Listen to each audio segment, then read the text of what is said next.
A Éxodo capítulo número 8 y hoy estaremos viendo este tema, la plaga de ranas. La plaga de ranas, ya vimos la plaga de la sangre y cómo el río se convirtió en sangre y cómo Dios demostró al faraón que su Dios falso, el que adoraban del río Nilo, era falso en sí y Dios lo superó. Ahora va a tocar otro Dios falso. Y vemos la plaga de ranas en el versículo 1 de Éxodo capítulo 8. Sígame con su vista. Dice: entonces Jehová dijo a Moisés: entra a la presencia de Faraón y dile: Jehová ha dicho así, deja ir a mi pueblo para que me sirva. Y si no lo quisieras dejar ir, he aquí yo castigaré con ranas todos tus territorios. Y el río criará ranas, las cuales subirán y entrarán en tu casa, en la cámara donde duermes y sobre tu cama, y en las casas de tus siervos, en tu pueblo, en tus hornos y en tus artesas. Y las ranas subirán sobre ti, sobre tu pueblo y sobre todos tus siervos. Y Jehová dijo a Moisés: di a Aarón: extiende tu mano con tu vara sobre los ríos, arroyos y estanques, para que haga subir ranas sobre la tierra de Egipto. Entonces Faraón extendió su mano sobre las aguas de Egipto, y subieron ranas que cubrieron la tierra de Egipto. Y los hechiceros hicieron lo mismo con sus encantamientos, e hicieron venir ranas sobre la tierra de Egipto. Entonces Faraón llamó a Moisés y a Aarón y les dijo: orad a Jehová para que quite las ranas de mí y de mi pueblo, y dejaré ir a tu pueblo para que ofrezca sacrificios a Jehová. Y dijo Moisés a Faraón: dígnate indicarme cuándo debo orar por ti, por tus siervos y por tu pueblo, para que las ranas sean quitadas de ti y de tus casas, y que solamente queden en el río. Y él dijo: mañana. Y Moisés respondió: se hará conforme a tu palabra, para que conozcas que no hay como Jehová nuestro Dios. Y las ranas se irán de ti y de tus casas, de tus siervos y de tu pueblo, y solamente quedarán en el río. Entonces salieron Moisés y Aarón de la presencia de Faraón, y clamó Moisés a Jehová tocante a las ranas que había mandado a Faraón. E hizo Jehová conforme a la palabra de Moisés, y murieron las ranas de las casas, de los cortijos y de los campos, y las juntaron en montones, y apestaba la tierra. Pero viendo Faraón que le había dado reposo, endureció su corazón y no los escuchó como Jehová lo había dicho. Padre, una vez más pedimos que nos dé oídos para oír, Señor. Nos dé un corazón sensible, y que no podamos o que no hagamos como el faraón que endurece el día de hoy su corazón, sino que estemos humildemente ante usted, que usted nos hable y transforme a través de su palabra. En Cristo Jesús se lo pedimos, Padre. Amén y amén. Tomen asiento, hermanos. Pueden pasar, hermanos, de la música. Qué precioso, hermanos, hemos alabado a nuestro Dios. Y estos himnos que acabamos de entonar, hermanos, nos tienen todo un tema que va junto y habla acerca del perdón, del pecado, de la humildad, de humillarnos ante nuestro Dios y Salvador, Señor Jesucristo, acerca del gran poder de Dios. Y espero que usted también el día de hoy, mientras vemos Éxodo 8 del 1 al 15, también esté alerta a lo que Dios nos manda. Dice la Biblia entonces que Moisés se presenta ante Faraón, como ya lo hizo unas veces, y la primera vez o durante la primera plaga, el río se convirtió en sangre. Vemos un patrón aquí. Encontramos que los hechiceros también pudieron hacer venir ranas, dice la Biblia, ¿verdad? Pero siempre, hermanos, es fácil, ¿verdad? Es como uno que aquellos encantadores o magos, como los llaman algunos, que sacan un conejo, ¿verdad? De la gorra, o sacan un ave de la gorra. Cualquiera pudiera engañar, pero ¿saben lo que no hacen los encantadores de Egipto? No detienen. Y nunca los van a ver deteniendo las plagas. No van a ver que ellos detengan, paren, quiten, nada de eso. Ellos solamente pueden replicar. Y de hecho, hermanos, esta es la última vez que los encantadores van a poder replicar algo de las plagas. De aquí, las 8 plagas que siguen, no pueden ellos ni poder reproducir algo de lo que Dios va a hacer. Y vemos como el Señor, sabiendo que Faraón va a endurecer su corazón, está usando las cosas de una manera, podríamos decir, natural, y usando cada plaga para endurecer más a Faraón. Ahora Faraón tiene una decisión que tomar. Y hasta ahorita las dos decisiones que hemos visto es que él, cada vez que recibe un poquito de alivio, endurece su corazón. Entonces, Faraón, cuando algún día Dios dice en Apocalipsis, habrá un juicio del gran trono blanco y Dios va a juzgar a todos por sus obras ahí delante, por lo que hicieron con las verdades que el Señor les dio con Cristo, el Evangelio. Algún día Faraón se va a parar ante Dios, no tendrá excusa. No va a decir, no, es que yo no sabía, no me dijeron. No, él sabía exactamente. O no me diste chance, Dios. No, sí le dio muchas oportunidades. Entonces, hermanos, el día de hoy quisiera hacer una pregunta. ¿Usted tiene un problema de ranas? ¿Tiene un problema de ranas? Las ranas en este capítulo 8 se multiplicaron. Las ranas cubrieron toda la tierra y las ranas finalmente murieron y apestaron todo. Y las ranas, hermanos, aquí son un símbolo, podríamos usarlas como una ilustración el día de hoy, de lo que es el pecado. El endurecer su corazón contra Dios. Y en sí, el pecado, hermanos, podríamos llevarlo a una sola raíz de todo y por qué el pecado existe, y eso es la idolatría. El ídolo no es la rana, la diosa rana que adoraban los egipcios. El ídolo es el ser humano mismo. El ser humano desde Génesis, él quiso ser como Dios. Se puso en un lugar que no le correspondía. Fue engañado, obviamente. Deseó algo que no podía obtener y entró el pecado en el mundo. Y desde Génesis, en todas las generaciones, el pecado siempre lleva al hombre a adorar a la creación antes que al Creador. Y los egipcios tenían muchos dioses. Vimos hace unas semanas atrás el dios de ellos, el Nilo, el río. Esta vez las ranas, hermanos, para los egipcios también eran sagradas. Las ranas venían para ellos a ser también dioses. De hecho, hay una diosa que los egipcios adoraban, que era una mujer que tenía cabeza de rana. Y esta mujer le daba a las mujeres fuerzas para dar a luz a hijos. Les ayudaba con la fertilidad, supuestamente. Y proveía muchas cosas para los egipcios. Y ellos venían al río a adorar a la rana. Es algo absurdo. Yo sé que para nuestros días quizás dice uno, pero ¿cómo? Ellos, los egipcios, usaban las ranas, hacían brazaletes y otras figuras de rana y las traían para buena suerte, para bendición de esa diosa Heket, creo que se llamaba. Una diosa falsa representada a través de las ranas. Entonces, para ellos era un Dios. Y el Señor va a confundirlos. Los va a confundir porque ese ídolo que ellos tenían, ese Dios falso, va a llegar a ser un peste para ellos. Va a llegar a ser detestable. Imagínense adorar a una criatura como la rana y después encontrarla que usted ni puede caminar porque las aplasta. Qué terrible se ha de sentir, ¿no? Que aplastaste a tu Dios. No una vez, múltiples veces. Los egipcios las adoraban y Dios los va a confundir porque van a llegar a darse cuenta que es una peste.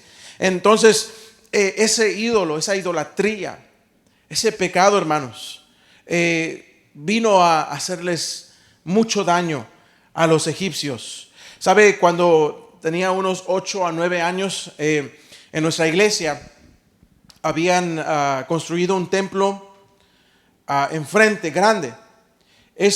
Donde construyeron ese templo era un campo muy grande. Y ese campo había veces que cuando caía el agua, ahí se llenaba de agua.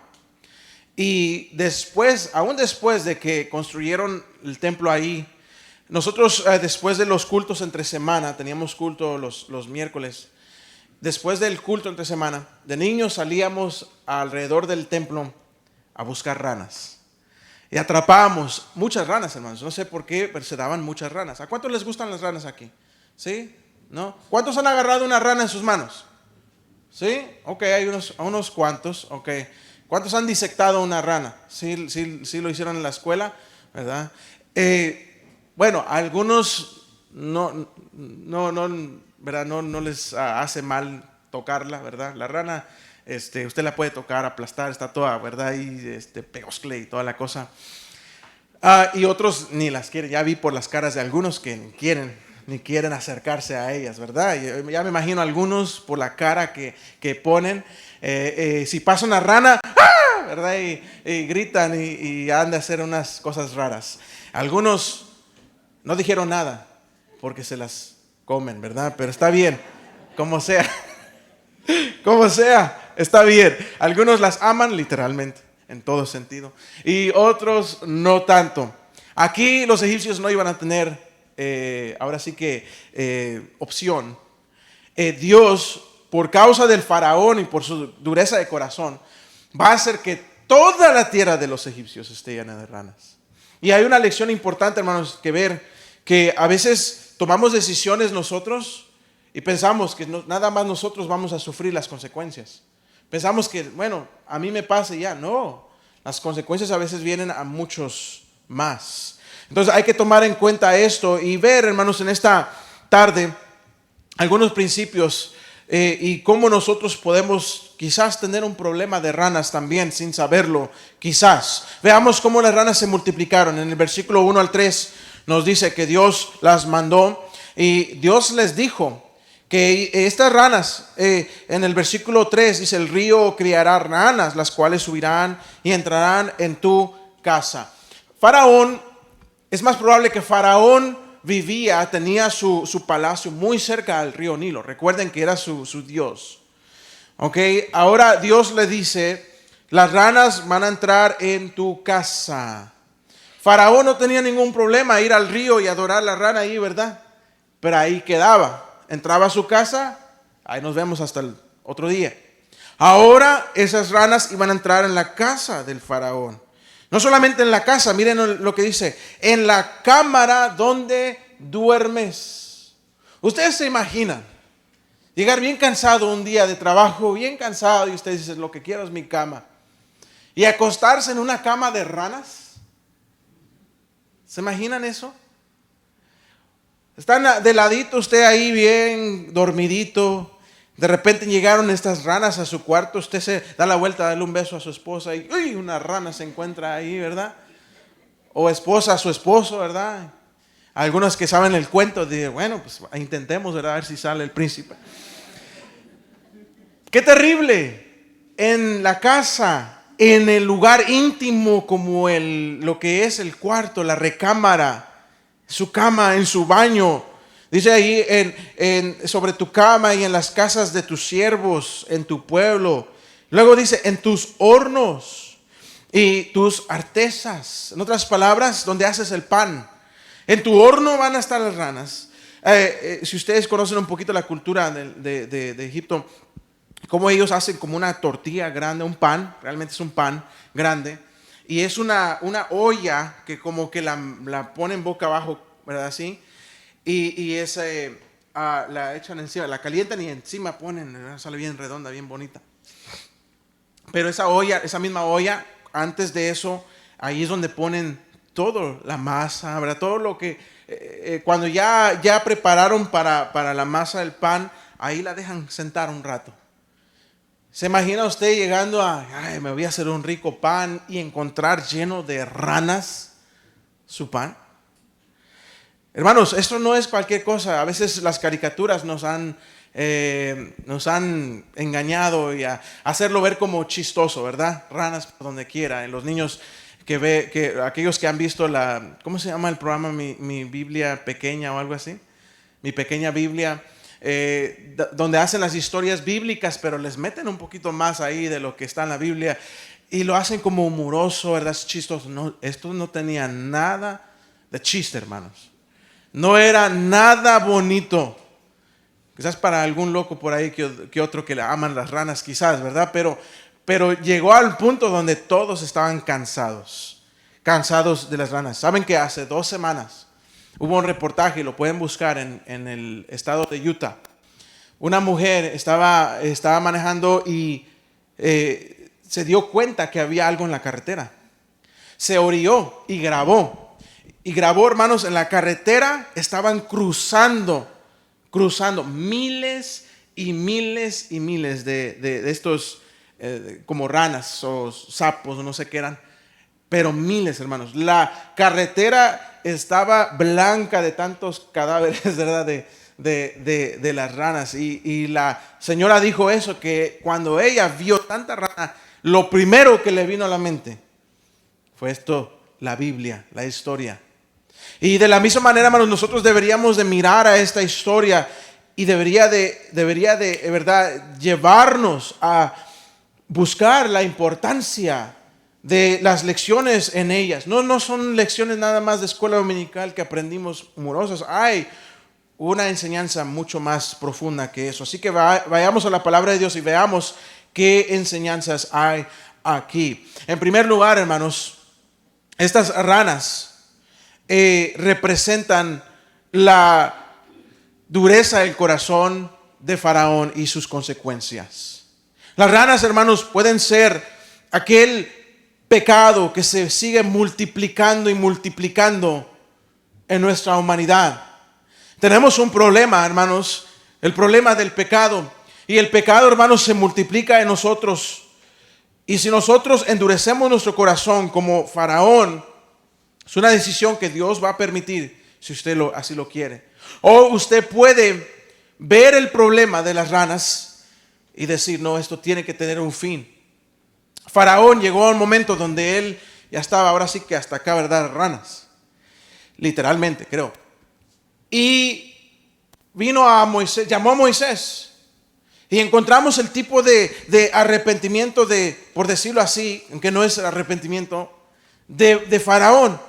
Dice la Biblia en el versículo 8 de Éxodo 8. Entonces Faraón llamó a Moisés y a Aarón y les dijo, orad a Jehová para que quite las ranas de mí y de mi pueblo y dejaré ir a tu pueblo para que ofrezcas sacrificios a Jehová. Pareciera que Faraón estaba ya arrepentido.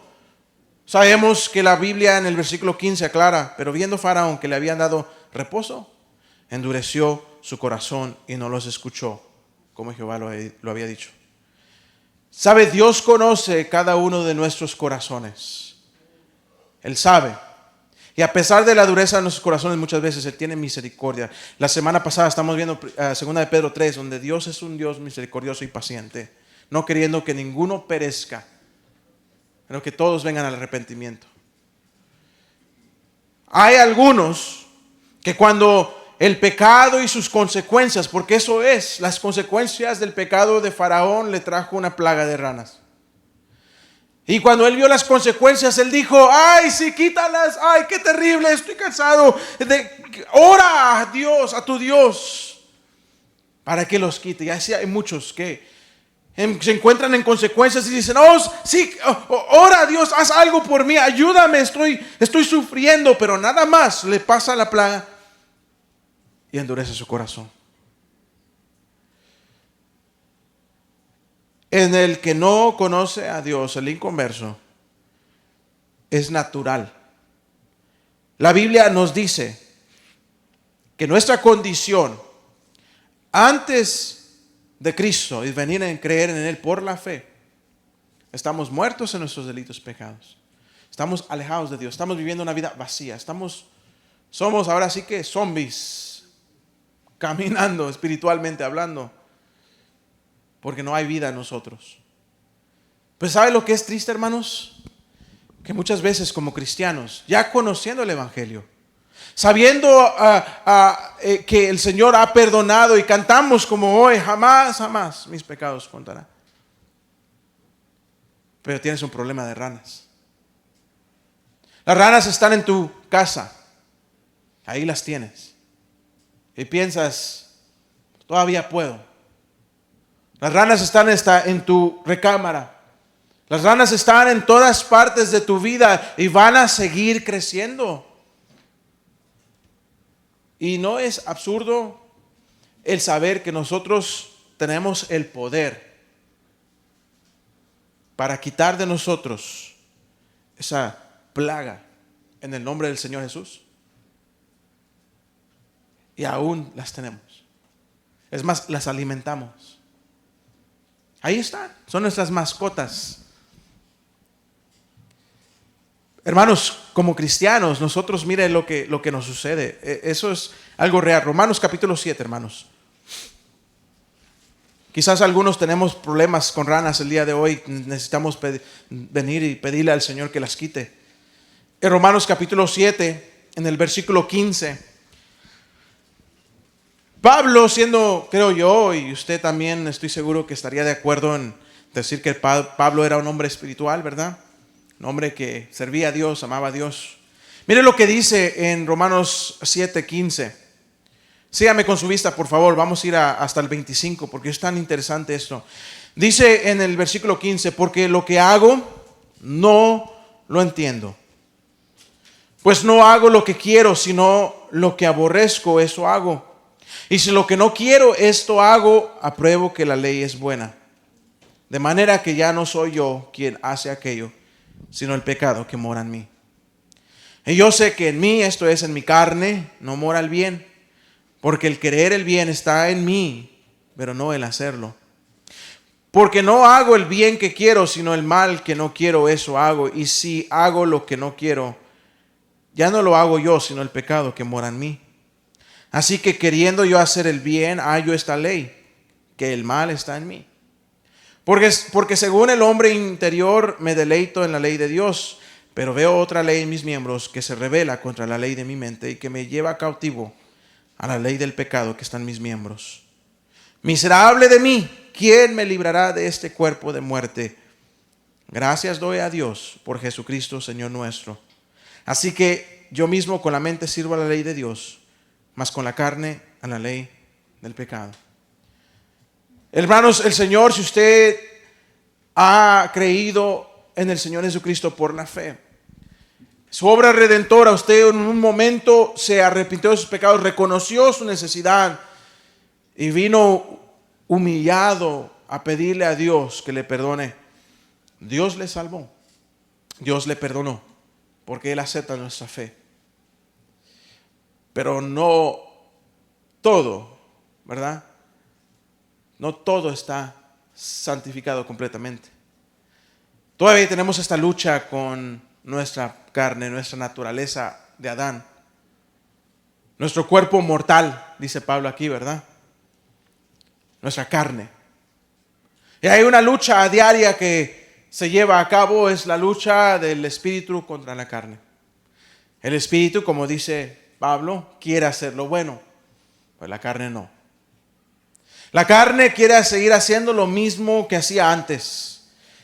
Quiere seguir satisfaciendo sus deseos carnales, como dice la Biblia. No importa, no teme a Dios. Quiere más y más.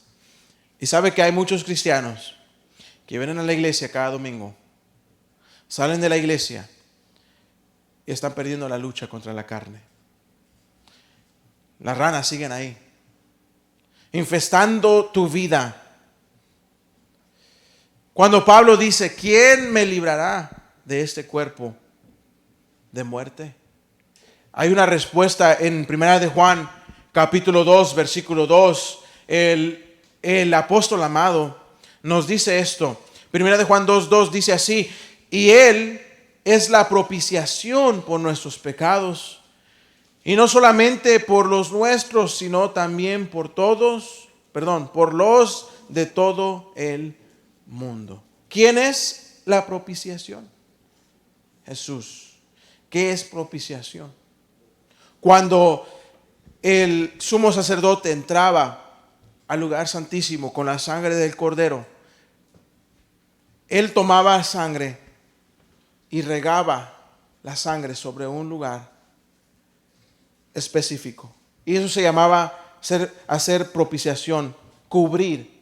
Era el lugar que tapaba el arca. Ahí se derramaba la sangre y ahí eran cubiertos los pecados del pueblo. Un día el Señor Jesucristo entró al lugar santísimo. Cuando Él colgó en la cruz, murió, cuando Él dijo consumado es, ya Dios había puesto toda su ira sobre Él. Él había experimentado el pecado, el infierno, todo lo que nosotros teníamos que sufrir, las consecuencias de nuestro pecado fueron puestas sobre Él. Él murió. Y Él tomó su propia sangre al morir, fue ante el Padre, como un sumo sacerdote ante el lugar santísimo, y Él fue propiciación. Él delante de Dios dijo, aquí está mi sangre como cordero sin mancha, en propiciación para perdonar a todo aquel que en mí cree. ¿Me explico? Y nosotros tenemos esa. La Biblia dice que si confesamos nuestros pecados, Él es fiel y justo para perdonarnos. Mas en cambio todavía tenemos un problema, que tenemos una lucha, hermanos. Estoy hablando, hermanos, que vivimos en una generación donde cristianos viven doble vida. Venimos a la iglesia, pero estamos escondiendo pecados. Nadie lo sabe. Y qué bueno, ¿verdad? Si pudiéramos proyectar nuestras mentes ahorita aquí mismo, ¿en qué aún dentro de la iglesia, en qué estaríamos pensando? Si pudiéramos proyectar todo lo que hicimos en esta semana, cada momento en los lugares aún más íntimos, ¿qué vieras? ¿Qué estaría ahí? Nos daría vergüenza, porque estamos en esta lucha. La diferencia entre el inconverso y el que es salvo es que el inconverso corre hacia el pecado porque él no conoce al Señor. Él lo único que conoce es el pecado. El cristiano corre del pecado. Como José, que fue tentado con esa mujer, la esposa de su patrón Potifar. Y un día esa mujer lo agarró y dijo, duerme conmigo. ¿Qué hizo José? Ahí en sus garras dejó su ropa y huyó. Corrió del pecado. No dijo, pues ni modo. Me tentó. No. El cristiano no hay excusa por el que pecar. No podemos decir, es que mi esposa me maltrató y por eso corrí a otros brazos. Es una mentira de Satanás. Y coqueteamos con el pecado y ahí estamos escondiendo cosas de nuestros seres amados. De Dios en realidad es quien debería de preocuparnos más que cualquier otra cosa o otra persona. El temor a Dios es lo que nos ayuda a apartarnos del pecado. Es una realidad que hoy en día los cristianos queremos llamar el pecado, es una enfermedad. Estoy enfermo. No, eres un pecador. Estás quebrantando la ley de Dios. Es la ley de Dios que estás quebrantando. No pecas contra el hombre, no pecas con nadie más que contra Dios. Y Dios dice que es pecado, estás quebrantando su ley. No es tu enfermedad, no es mental. No, eres que tú conscientemente estás quebrantando la ley de Dios, estás desafiándolo. Eso es lo que significa el pecado, quebrantar la ley de Dios. Pero queremos excusarnos, queremos suavizar un poquito. Ya, cuidado, pastor, no hable tanto del pecado porque la gente se vaya a ofender. Empieza a hablar de pecado y la gente seguro alguien le contó algo de mí. Hermanos, en la iglesia en Corinto tenía un grave problema y no es diferente a la iglesia de hoy en día. En Corinto había un hombre que se congregaba en la iglesia y estaba metiéndose con su madrastra. Así de seria es la cosa. Y hoy en día tenemos aún hombres, mujeres que entran en las iglesias y andan como lobos rapaces buscando hombres y mujeres dándole lugar a la tentación. Pero eso no vamos a hablar. Es que estamos juzgando a alguien. Tú conoces tu corazón y Dios conoce tu corazón. Quizás tienes un problema de ranas y ya no puedes con ellas. Los egipcios, hermanos, estaban tan llenas de que donde quiera que ellos caminaban, estaban las ranas. Ya no era aquella criatura, aquella diosa, ya era una peste. Mira lo que dice Isaías capítulo 59. Isaías capítulo 59, 12 y 13.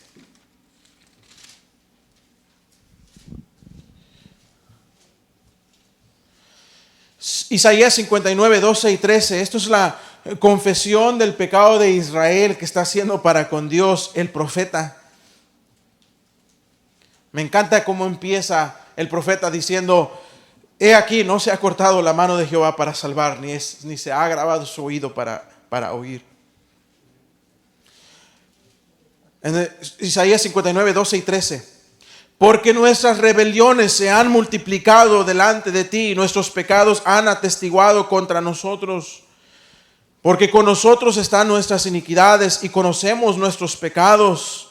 El prevaricar y mentir contra Jehová y el apartarse de en pos de nuestro Dios, el hablar calumnia y rebelión, concebir y proferir de corazón palabras de mentira. Solamente son unas cosas, hermanos, ahí.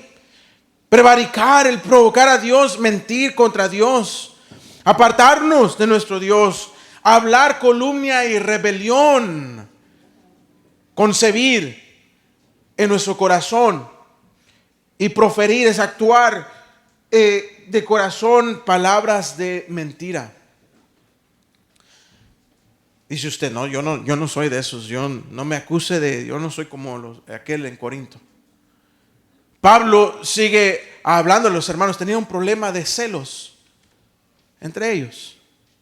Habían unos seguidores de Pablo, otros de Pedro. Habían otros más espirituales que: yo soy de Cristo, decía. ¿Y sabe lo que pasaba en la iglesia? Empezaban a hablar entre ellos y murmurar y chismear. Hipocresía. ¿Sabe por qué muchos no nos acompañan a la iglesia, los cuales conocemos, amados familiares, amistades, compañeros de trabajo? ¿Saben por qué no nos acompañan? Por la hipocresía que ven en nosotros como cristianos. ¿Sabe por qué algunos de nuestros hijos están en rebelión? Porque ellos ven la hipocresía de los padres. ¿Sabe por qué pasa que en generaciones, en iglesias, y estoy hablando de iglesias que predican semana tras semana la palabra de Dios, crece una generación de jóvenes que nada más cumplen una cierta edad y se van completamente al mundo? ¿Sabe por qué sucede eso?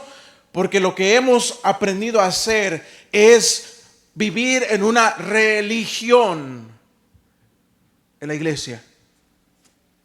Y la religión puede ser muy bonita. Una imagen donde la persona que canta, la persona que sirve, la persona que enseña, demuestra una imagen de: wow, qué tremenda persona santa, agradable ante Dios. El problema es que, hermanos, tarde o temprano sale a luz nuestro pecado. Debería darnos temor. Más a nosotros que estamos al frente liderando, debería de darnos temor de que nosotros, como maestros, dice Pablo, heraldos, venga a ser alguien que ha sido desechado. Por eso hay pastores que predican, de repente se dan cuenta que han sido infieles a sus esposas. Dentro de iglesias donde hay abuso sexual, donde hay en iglesias abuso de autoridad, donde hay hermanos que empiezan a meterse con otros en cosas que no deben hacer, que da vergüenza hasta decir, provocando, hermanos, a sus hijos para que vayan con los otros hijos y hagan cosas indebidas. Pero nadie lo sabe. El domingo, mire,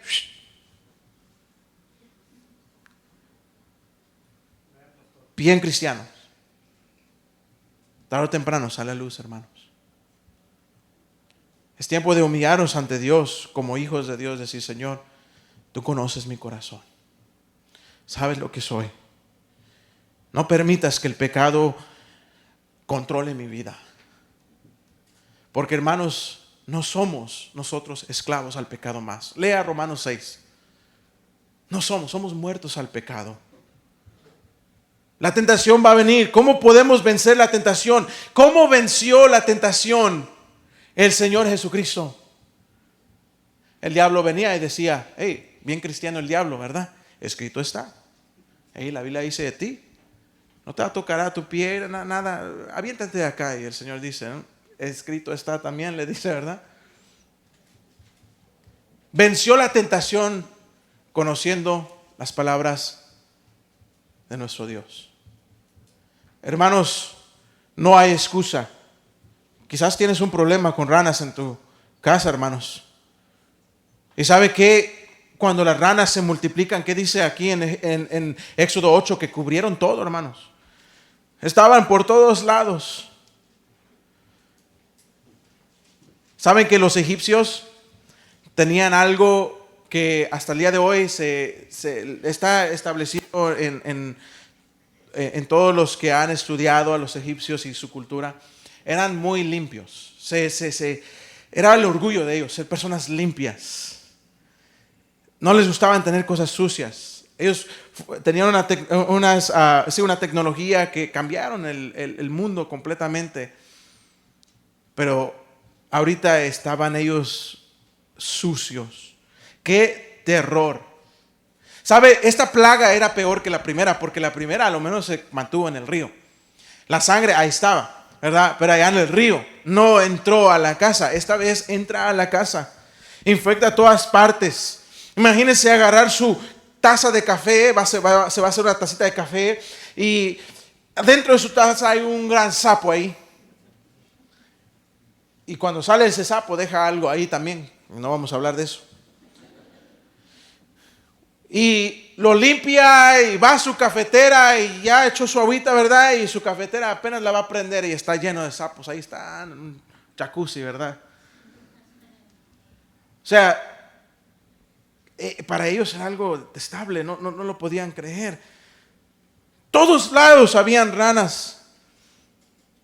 ¿Qué dice de nosotros? Hermanos, donde quiera que vamos hay pecado. No podemos evitar. Somos personas débiles. Para algunos su pecado, su batalla es con la ira. ¿Sabían ustedes que la ira es pecado, hermanos? Sí.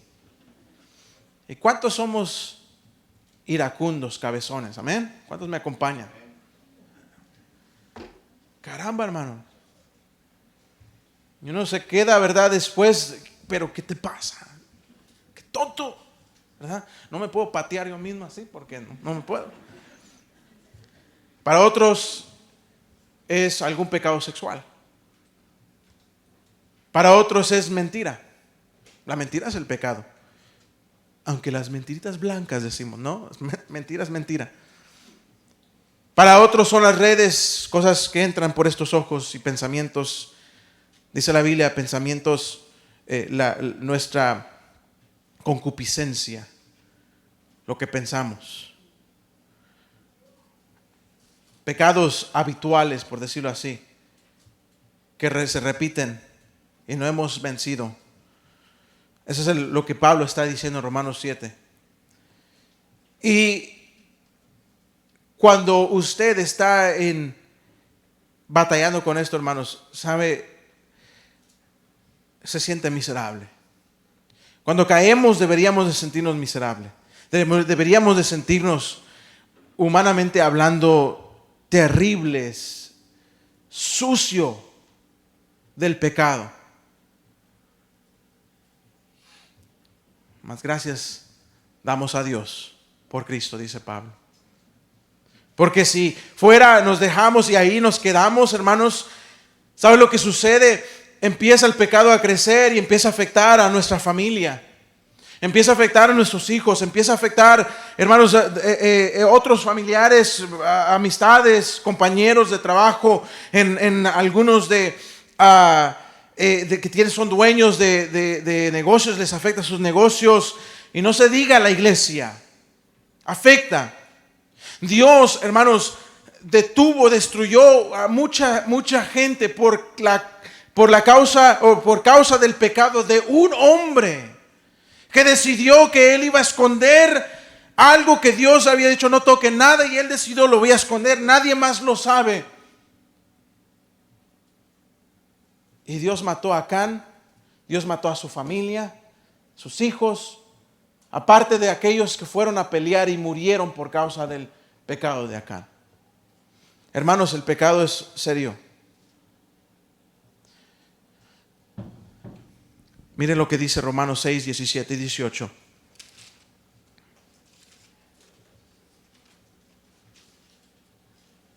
Romanos 6, 17 y 18.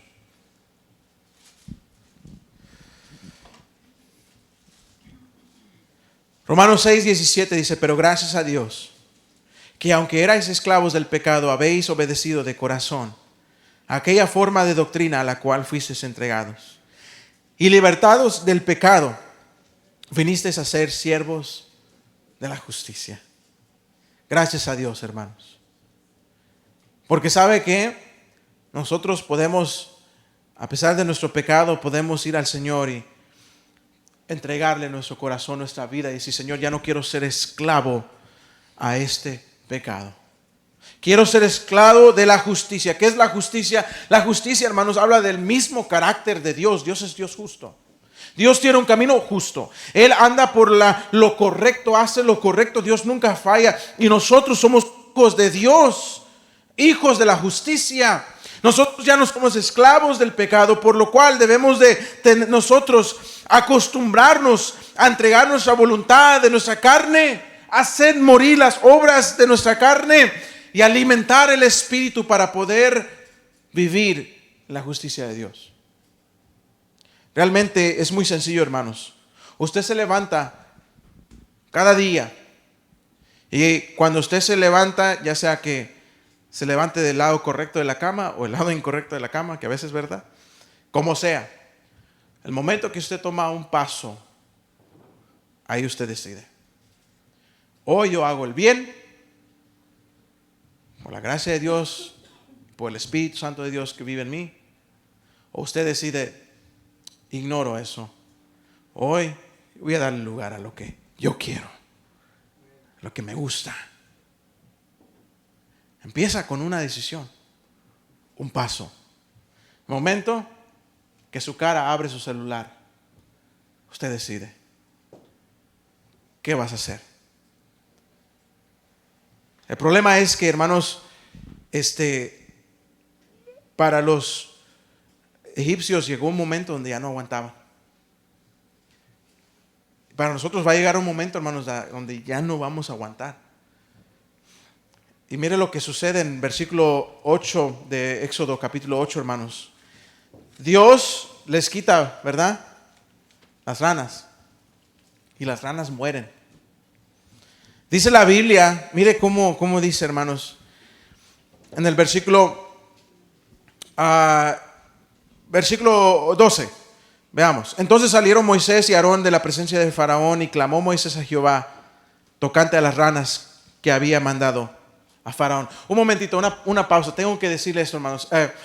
Faraón, notan que esta vez no es Moisés que le dice: no, mañana se van a morir, ¿verdad? Como hizo con el río, que le dio los 7 días y el río, ¿verdad?, se regresó a normal.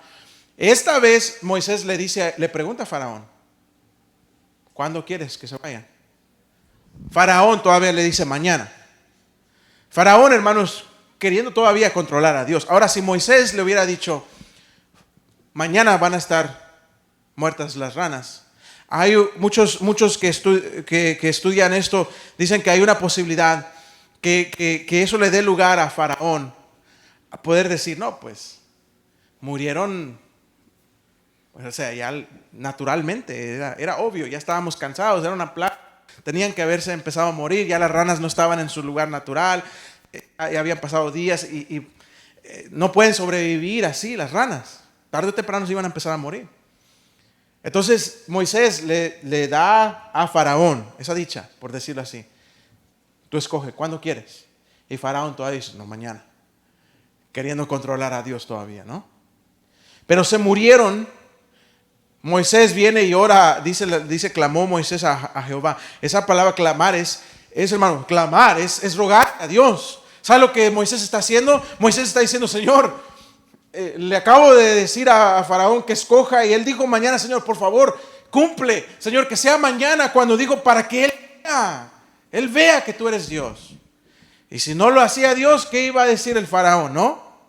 Humanamente hablando, Moisés está intercediendo. Hay una lección de interceder ahí de oración, pero es otro tema. E hizo, en el versículo 13, e hizo Jehová conforme a la palabra de ¿quién? Moisés, no de Faraón. No le da crédito al Faraón, a Moisés. E hizo Jehová conforme a la palabra de Moisés, y murieron las ranas de las casas, de los cortijos, de los campos, y las juntaron en montones, y apestaba la tierra. Hermanos, habían tantas ranas que no podían sacarlas completamente de la ciudad. Lo único que podían hacer es sacarlas de sus hogares afuera, y montones sobre montones. ¿Se imaginan unos montones grandes de pura rana muerta, apestosa? ¿Se imaginan cómo estaba el país entero? Era un peste, hermanos. De hecho, en el versículo 15, cuando dice, pero viendo Faraón que le habían dado reposo, esa frase, que le habían dado reposo, no trata de que él descansó nada más, se sentó, ay, por fin ya no las veo. El reposo no solamente es de no verlas más, sino un momento en que ya no huele más a rana en su casa o a rana muerta. Es un olfato, está hablando del olfato. El reposo es de que el Faraón estaba hasta aquí de verlas, de matarlas, y de luego la peste de las que se morían, ¿verdad? Así, aplastadas o como sea. Y ya estaba cansado, que cuando finalmente las pudieron sacar de su palacio, él tuvo un momento para respirar un aire fresco. Como cuando limpian y, ay, fabuloso, huele rico, ¿verdad? Qué rico huele. Hay reposo. Y el Faraón, en vez de arrepentirse, endureció su corazón. ¿Qué quiero decir con esto, hermanos? Dios puede hacer en tu vida que haya reposo del pecado, que haya paz, que haya perdón. Salvarte de tus pecados si tú quisieras. Es tu decisión. Tienes dos. O vives como el Faraón, que dice, solo lo único que quiero es que me quiten estos problemas que tengo, ya no los quiero, ya no los aguanto. Que repose, que tenga trabajo, ya, por fin. Que tenga salud, por fin. Que ya no pelee con mi esposa, mi esposo, con mis niños. Que tenga dinero en el banco. Y lo único que quiero es descansar de esto. Y sabemos que el 90% de las cosas que nos suceden son por causa de nuestra propia culpa, nuestras decisiones. Y puedes decir como Faraón, bueno, soy libre. Los hermanos oraron por mí. Así ha pasado muchas veces. La iglesia ora por ti, por tu trabajo, por tu salud. ¿Y sabes lo que Dios hizo? Por Moisés quitó.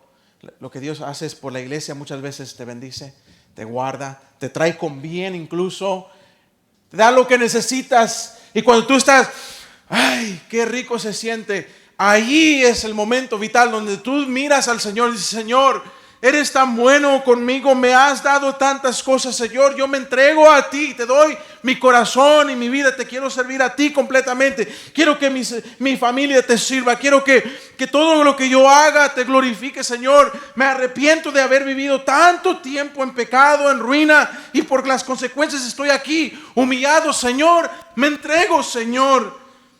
O tú dices, ya no tengo nada, pues ahí nos vemos, gracias. Y sigues viviendo como tú quieres. La decisión es tuya. Las consecuencias de el endurecer su corazón de Faraón son eternas. No tenemos tiempo, hermanos, ya se nos acabó el tiempo, pero en el libro de Apocalipsis, el Señor abre el telón para enseñarnos lo que habrá de venir. Hay en el tiempo de la tribulación un momento que dice Juan que él vio a estos demonios salir para atormentar y eran, dice, como figuras de ranas. Y salen a atormentar, y el hombre, en vez de hacerle caso a Dios, se une a esos demonios.